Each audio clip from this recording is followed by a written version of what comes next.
bonjour, deuxième préparatoire, bienvenue. On continue ensemble. Après qu'on a étudié les axiomes de l'inégalité, on va voir maintenant comment sont les exercices de l'inégalité.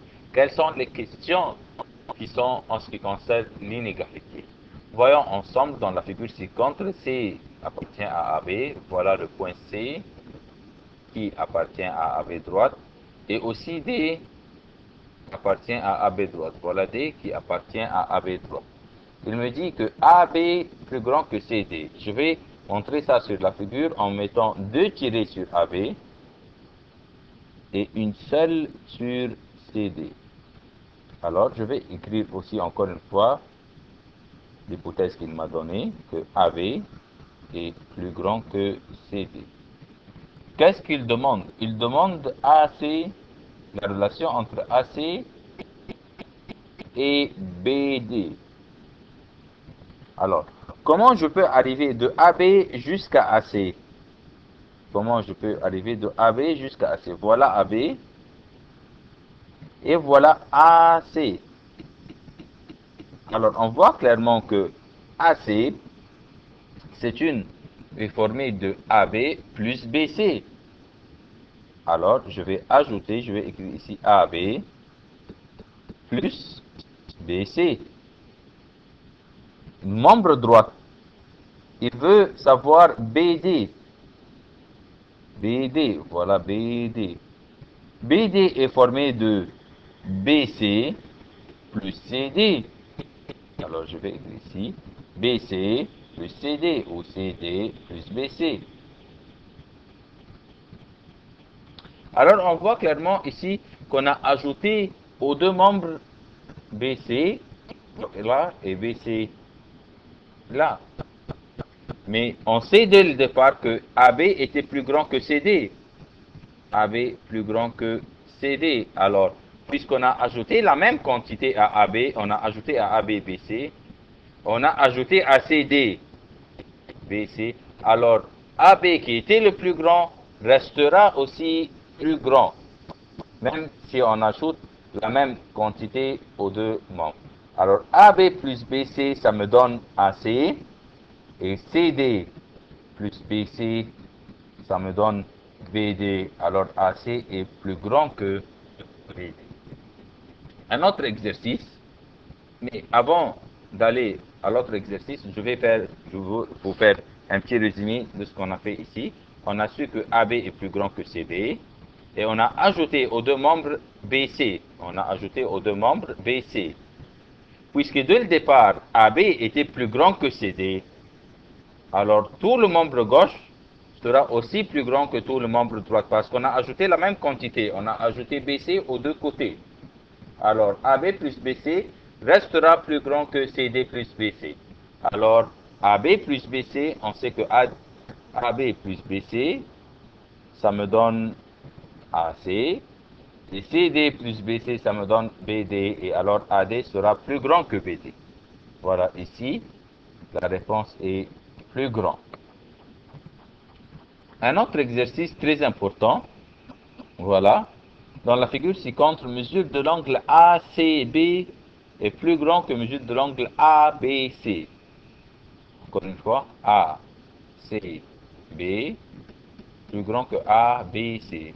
Sur la figure, ACB plus grand que ABC. Comment je peux montrer cette différence ou cette inégalité sur la figure? Voilà ACB. Je vais montrer que ACB est plus grand en mettant ACB, c'est tout l'angle. Faites attention. ACB, c'est tout l'angle qui est formé de deux petits angles.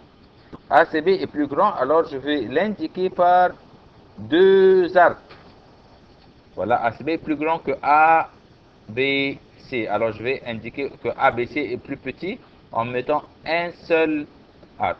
Maintenant, c'est clair sur la figure que l'angle ACB, indiqué par deux arcs, est plus grand que l'angle ABC, indiqué par un seul arc. Encore, il me dit que DB est égal à DC. Et il a indiqué ça par une tirée sur DC et une autre pareille sur DB.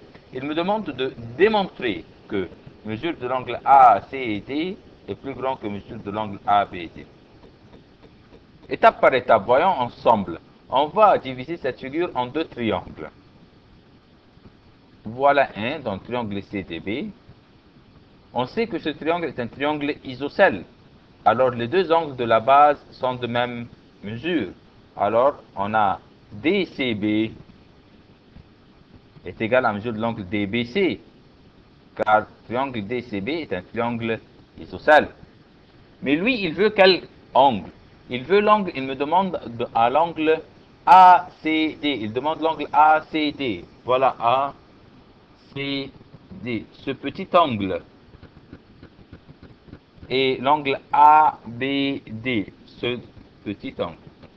Alors, la question, c'est comment on peut aller de l'hypothèse que tout cet angle est plus grand que celui-ci et que ces deux angles à l'intérieur du triangle sont égaux à l'angle qui est marqué par le point d'interrogation.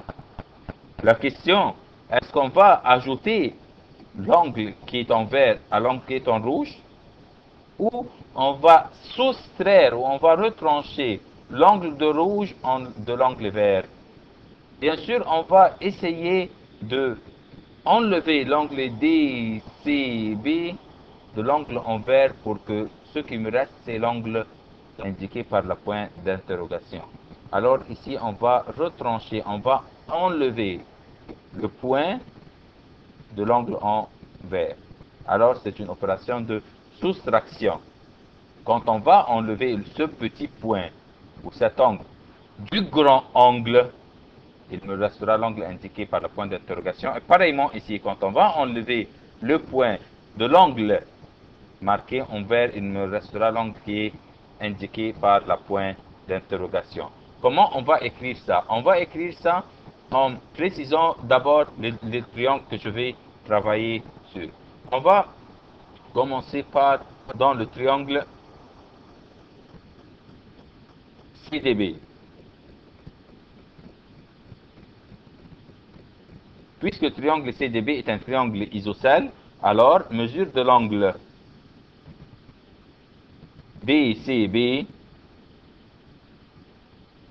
égale à mesure de l'angle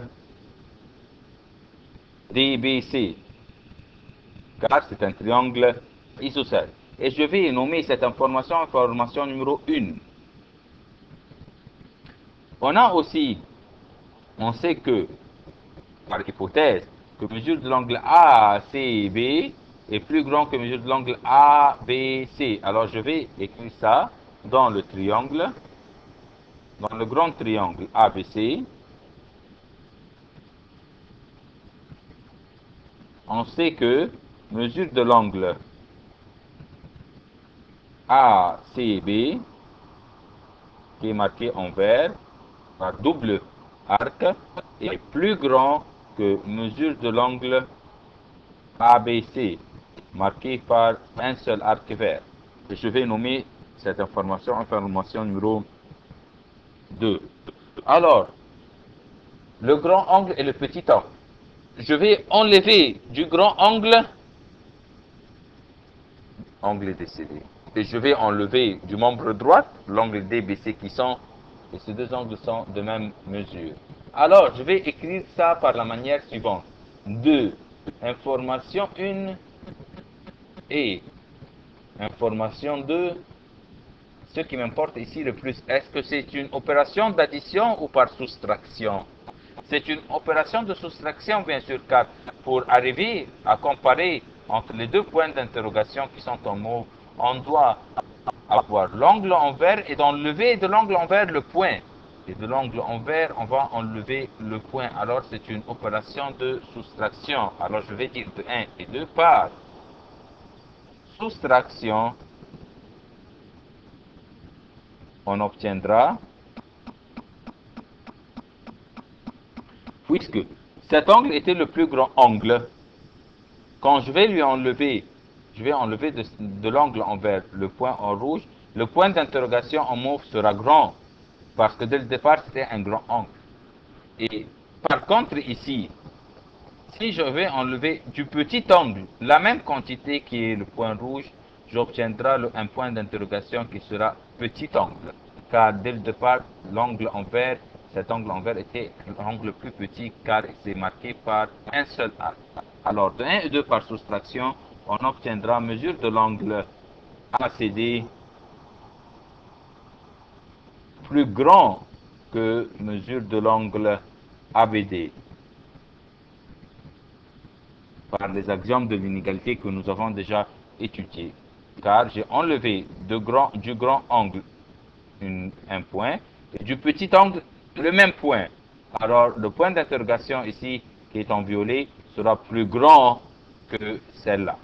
Alors mesure de l'angle ACD est plus grand que mesure de l'angle ABD. Et c'est ça ce qu'il fallait démontrer.